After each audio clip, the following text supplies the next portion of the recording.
Hi there, this is my commentary on Chapter 32, the final chapter of Lila, An Inquiry into Morals by Robert M. Pirsig. And you can see how beat up this book has gotten over the time it's taken me to do this. It's a brand new book at the beginning. So here's how this chapter starts. An hour ago, he was planning to spend the rest of his life taking care of Lila. Is Phaedrus really that selfless? I think it's because the revelation he's had about how the metaphysics of quality can be the cure for insanity, not explicitly, but rather by giving the patient permission to go through this insane dynamic state until they come out on the other end of it to their own satisfaction in a way that they see is better, is good. And since he is sure that this is the optimal cure, and he's the only one who knows it, this gives him a hell of a lot of responsibility, not just to Lila, but to his philosophy, to the metaphysics of quality. But perhaps he's just a little too sure of his solution, and it's giving him some notion that he's some kind of savior. And when Phaedrus has the chat with the idol later in the chapter, when the more commonsensical part of himself responds to himself, to this high country, let's say, version of Phaedrus, the idol says as much, as well as reminding Phaedrus of how silly the notion is of living with Lila forever. Although people get together in the strangest of ways. During a streetcar ride many years ago, probably decades ago, there was an awkward young man who, if you had told him this carefree blonde would someday be his life partner, he'd be thrilled. There's a really interesting section where Phaedrus reflects on Lila's foundling, the doll she takes on as her own child. And in the process of describing the doll as an idol to a religion of one, he kind of explains how idols are imbued with quality generally. Lila has plucked this image from the karmic garbage of her psyche, metaphorically by plucking it out of the debris swimming in the dynamic river waters. That selection is the quality event that unites her desire for sense-making with the reality of the situation she's in. Sense is made of her deep desire to love and be loved in an innocent and authentic way. Perhaps this is the same impulse that finally unites her with Rigel. In fact, I shouldn't say perhaps, I would say that is the impulse that finally unites her with Rigel. And this whole pursuit of Rigel is finally revealed to Phaedrus, has been going on throughout the book, and really was her ultimate goal. Ironically, most of the love she has found in her life is the reverse of innocent, the opposite of Rigel thinks Lila should be doing. So now, according to the idol, that's probably what she will do. She will become contrite and possibly redeem herself in Rigel's eyes with a ritual confession and penance that he would approve of. So Lila, according to the idol, will end up in the way of most of humanity, compromising the experience of true mystical dynamic quality to get some social certainty. And of course, we can't dismiss the idea of getting love. The figures that Phaedrus mentions, Buddha, Gandhi, Jesus, they were all tempted, but chose the former. They chose the mystical dynamic quality. It's much, much more difficult, but ultimately the best path. And as Phaedrus points out, truly moral individuals such as these are rare. The typical way is to get along socially. Perhaps this is the thing that causes a lot of problems between people, that we're so entrenched in the social level, being one with it, a dynamic, let's say, isn't all that appealing. And could you say that if one were to step back and be in contact with the dynamic, that maybe relationships would get better? There's a case to be made for that, and we'll get into something like that a little bit later. Again, though, uncertainty is scary, even if it is what's better. So Lila chose the doll to be her idol. So too did followers of Buddha and Jesus, and most religions create idols to represent the cultural values, or perhaps you could say that these idols emerged, they evolved. Lila's doll represents perhaps that love she never received in a social sense. And that, not ridding herself of dukkha a la Phaedrus, is the most important thing to her. So this chapter really does tie everything together. It goes back to many of the things that were happening at the beginning of the book. For one thing, the slips, the pursuit of this metaphysics can be resumed because that program slip that he wrote early in I think it was the second chapter, said, put everything on hold till Lila, till Lila leaves. And now, of course, he can resume his metaphysics. Also, the island with the castle theme is concluded. The Battery Potter, the old munitions fort type thing on the island of Sandy Hook, mirrors Lila's island castle, evoked from that childhood image of her grandfather's painting. And this is, of course, is where the idol, Lila's dead baby, is laid to rest in her vestments. Vestments which intellectual Phaedrus, with his plan for Lila, never realizes were an awkward attempt to create connection with him, to even maybe get some love, real love, not the love she does get from him. Of course, the love she's seeking and the idol represents is pure agapic love, something she never really was able to get. Phaedrus's disappointment in Lila says a lot about how the metaphysics of quality interprets low quality. Honesty with oneself is a stance that you could equate with the Zen beginner's mind that is not subject to traps of self-deception. It's ready to be truthful about what's good or bad in the moment, and I'd say this is accurate about Lila. She doesn't fool herself. We've been listening to the inner dialogue. Phaedrus would love to see that innate honesty in service of quality, though, rather than these low-level patterns. And that's where he hoped she was headed. So it's sad for Phaedrus to see her regressively fall into Rigel's value trap. It was as though she had just one more step to take and she was out of hell forever. And then instead of taking that one step, she turned back. Now she's really done for. But he's not omnipotent, even though he sounds like he is. His cluelessness about how people are comes out in him not understanding first why she bought the shirt and that she hasn't acted immorally toward him. He is gravely wrong about that. What made him so sad was it was the first really immoral thing she had done to him in all that time he was with her. Phaedrus has no idea that at one point she was plotting to kill him and take his boat. In fact, Jamie said she was really immoral. Sometimes I think I'm bad, Lila, and then someone like you comes along and shows me how. And it's this intellectual certainty Phaedrus has that the socially aware and cynical idol breaks in him. High country Phaedrus is ill at ease with that more earthy, on-the-ground part of himself. But fortunately, it's a good thing the idol chimed in because the prospect of Lila being committed is something that Phaedrus absolutely doesn't want. The idol is much wiser to the ways of the world, and what it's telling Phaedrus is Lila's solution. On the social level, he says it's good for everyone. Lila doesn't need any more chaos, and this is the way she's going to get some order. What the idol's self is reminding Phaedrus is that most regular people aren't going to follow any scary and uncertain dynamic quality. They aren't going to be endowed with that kind of grace to do so. And maybe it's grace that is what it actually takes to have the courage or will or desire to go through such a dynamic upheaval that in effect kills the old self. Why is it that the central image of Christianity is death and resurrection? Because full transformation of this nature is the most holy of holies. Kill old patterns and follow God. So there's been different ways to pronounce the name of Lila in this book, or Lila. I say Lila. That's my understanding of how Pirsig pronounced it. But many people say Lila. But Lila doesn't show up much for Lila. Lila is that eternal self.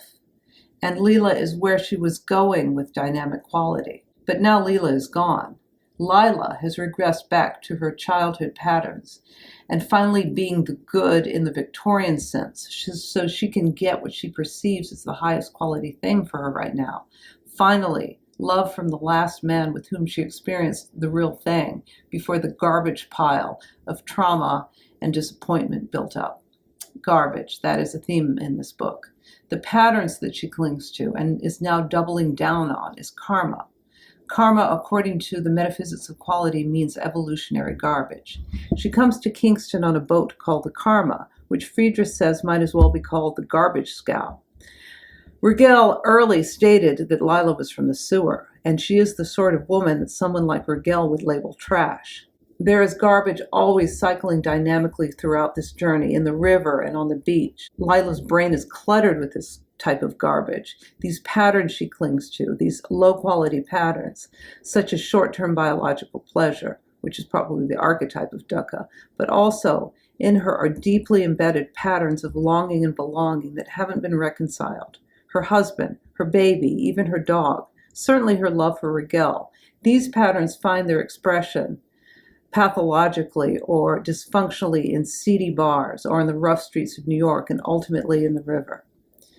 And when she leaves, the whole situation leaves Phaedrus as if she's dumped that garbage onto him. His mind felt like the beach out there, all full of old tires and derelict hulls and bleach bottles after the hurricane had passed through. This is a karma dump. He ends up being the villain rather than the savior. But it's also the sensation that one feels when the patterns are no longer grounded in any kind of context, when everything's upended, when what you're experiencing has nothing to relate it to, when it's been severed. And and all these old patterns without anything to refer to are just floating around in there. So rather than shaking off all this garbage, Lila has chosen to try to polish it into something acceptable by doing exactly what Rigel wants her to.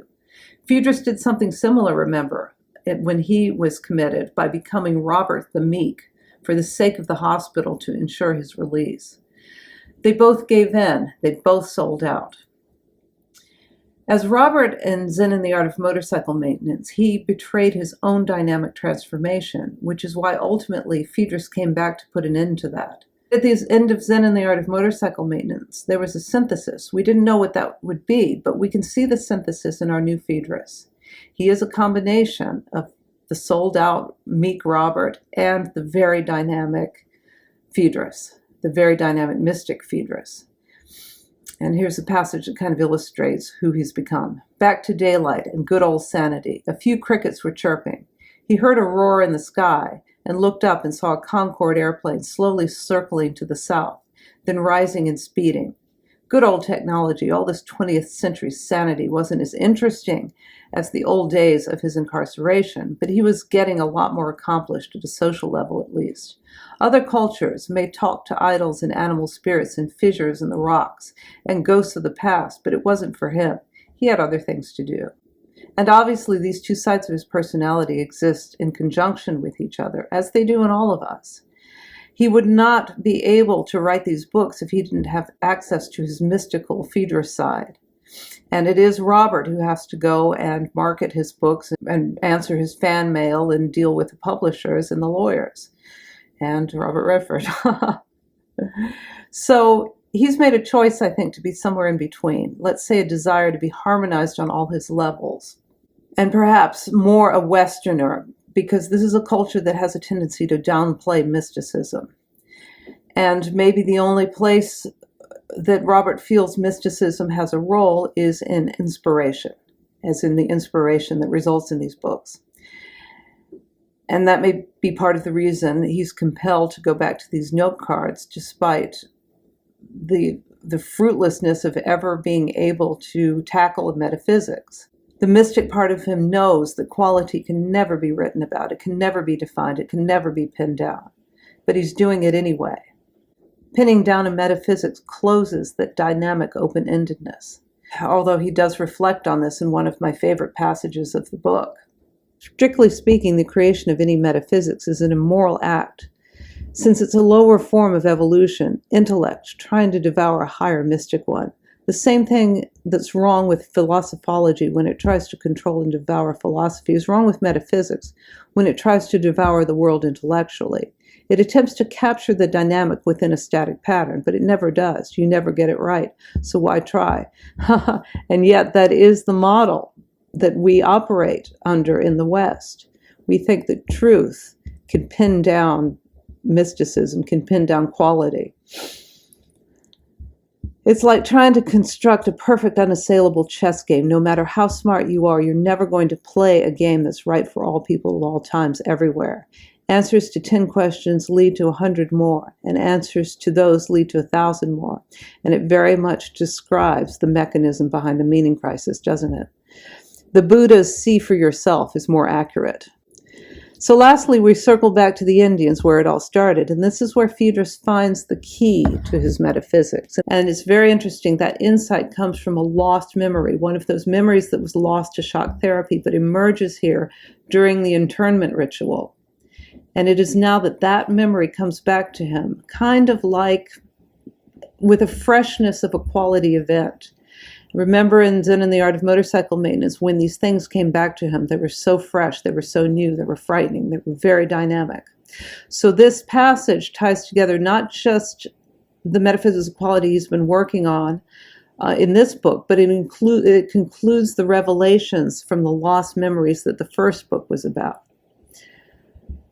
So the Indians, the source of the metaphysics of quality and its conclusion. Good is not a person, it's not a place, it's not a thing, yet it's a noun. This is how the Indians see reality, since they haven't been programmed by the ghost of Aristotle to categorize materialistically. In fact, the only axiom, apparently, is the good of actual experience. The value of a dog is what matters to John Woodenleg.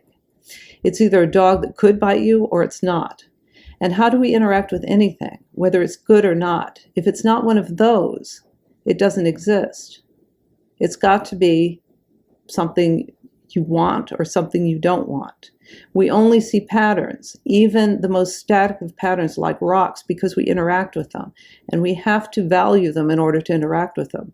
Once we know what they are, then they can recede into the background. We can forget about them. But eventually, when we trip over a rock, or when we use a rock to start a fire, or when we use a rock to build a house, we again evoke the original value that allowed them to exist for us in the first place. That original interaction, the quality event, is the only reason that object exists. It's a good. People pursue Buddhism today. A lot of people pursue Buddhism today in a kind of materialistic manner. Intellectually, they are told it will make them calmer biologically or kinder socially. It's a very profitable industry. But the true mysticism that gave birth to it all, Phaedrus argues, is deeply embedded in who we really are. Deep inside us as Americans, according to Phaedrus, is this gift from the Indians. The Western mind sees the quality experience as discovering a pre-existing object. But it's really a fundamental way of knowing that has long been overwrought with Aristotelian classifications and descriptions.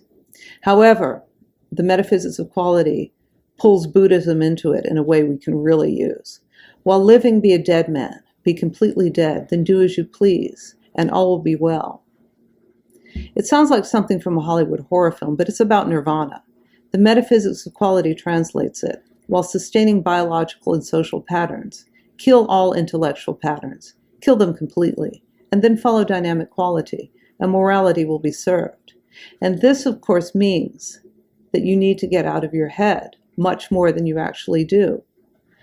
Obviously, you have to conform to biological reality and social reality. These are survival tactics. But you don't need to spend most of your time lost in abstract speculation. You're experiencing, observing, and responding to what's occurring in each moment. And this isn't, mindfulness being in the now. This is more motorcycle maintenance. What is presenting itself to you at that time? Observe it and understand it. And let's also, if we're talking about Zen and the Art of Motorcycle Maintenance, let's revisit an idea first introduced in chapter 3. Let's look at the Indians' pure form of consciousness, which is like ours before it was muddled with so many intellectual ghosts. They don't discuss what is virtue, good, evil, beauty. The demands of their daily life, like those of our uneducated classes, don't extend beyond the virtues shown on definite occasions by definite people, good or evil deeds of their fellow tribesmen, and the beauty of a particular man, woman, or object. They don't talk about abstract ideas.